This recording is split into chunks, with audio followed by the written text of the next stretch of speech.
കൃത്യമായിട്ട് അവർക്ക് മാർക്കറ്റ് ചെയ്യണമെങ്കിൽ ടാർഗറ്റ് ഓഡിയൻസ് നോക്കിയിട്ട് വേണം എന്ത് ചെയ്യാൻ.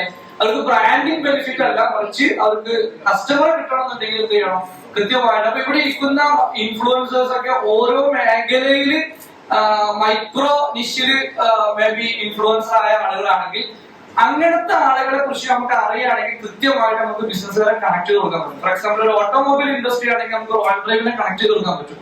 അത് കാരണം അവരുടെ ക്ലയൻസ് എന്ന് പറഞ്ഞാൽ എന്താണ് ഓട്ടോമൊബൈൽ ഇൻഡസ്ട്രിയുമായി ബന്ധപ്പെട്ടാണ്. ഫുഡ് റിലേറ്റഡ് ആണെന്നുണ്ടെങ്കിൽ നമുക്ക് ഫുഡ് റിലേറ്റഡ് ആയിട്ടുള്ള ഒത്തിരി ബിസിനസ്സുകാരുണ്ട്, വെളിച്ചെണ്ണ റിലേറ്റഡ് ആയിട്ടുള്ള ബിസിനസ്സുകാരുണ്ട്, ബിരിയാണി റൈസ് ചെയ്യുന്ന ആൾക്കാരുണ്ട്. അപ്പൊ അങ്ങനെ ഫുഡ് റിലേറ്റഡ് ആയിട്ട് ആരെങ്കിലും വീഡിയോ ചെയ്യുന്ന ആൾക്കാർ എന്താണ് ഫുഡ് റിലേറ്റഡ് ആയിട്ടുള്ള ഓൺടർപ്രണേഴ്സിനെ ബിസിനസ് ഓണേഴ്സിനെ കണക്ട് ചെയ്യുമ്പോൾ അത് നമുക്ക് റിസൾട്ട് കിട്ടും. കുക്കിംഗ് റിലേറ്റഡ് ആയിട്ടുള്ളതാണെങ്കിൽ ഇപ്പോ ഹോളോ പിക്ചർ കൺസ്ട്രക്ഷൻ മേഖലയിലുള്ള ആൾക്കാരാണെങ്കിൽ ഇപ്പൊ നമുക്ക് നമ്മുടെ ഫസൽ. അപ്പൊ അങ്ങനത്തെ ആളുകളെ കണക്ട് ചെയ്യുമ്പോഴാണ് ഒരു റിസൾട്ട് കിട്ടുക. അപ്പൊ കൃത്യമായിട്ട് നമുക്ക് ഒരു കോച്ചിന്റെ റോൾ എന്ന് പറഞ്ഞതാണ് ഇവരെ കൃത്യമായിട്ട് ഗൈഡ് ചെയ്യാന്നുള്ളതാണ്.